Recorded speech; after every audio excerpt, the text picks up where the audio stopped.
Presiden Turki Recep Tayyip Erdogan mengkritik Dewan Keamanan Persatuan Bangsa-Bangsa atau DKPBB yang tidak berfungsi saat Israel terus membombardir jalur Gaza, menewaskan 11.100 warga Palestina.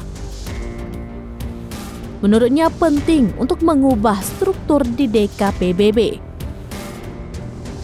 terutama sistem veto yang memberikan hak istimewa kepada 5 negara, yakni Amerika Serikat, China, Rusia, Prancis, dan Inggris yang dapat membatalkan keputusan bersama di PBB.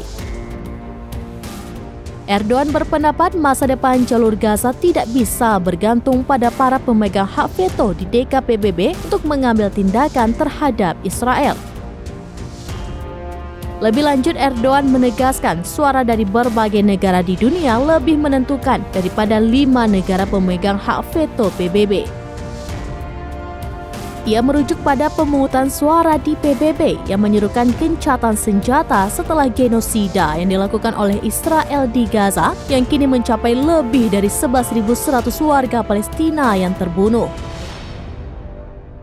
Erdogan mengatakan 40 negara abstain dan 14 negara memberikan suara menentang dan Amerika Serikat merupakan pemimpin oposisi yang memberikan suara.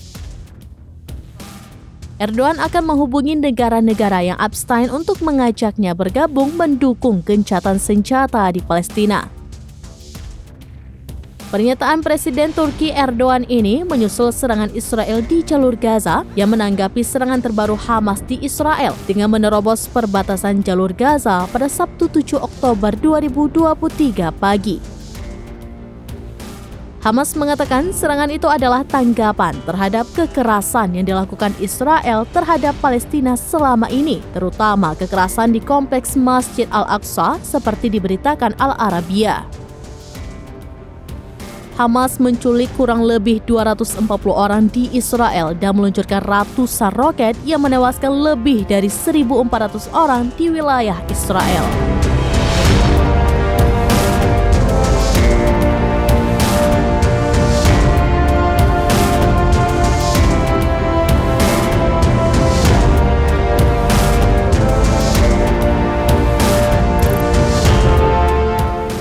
Download Tribun X sekarang, menghadirkan lokal menjadi Indonesia.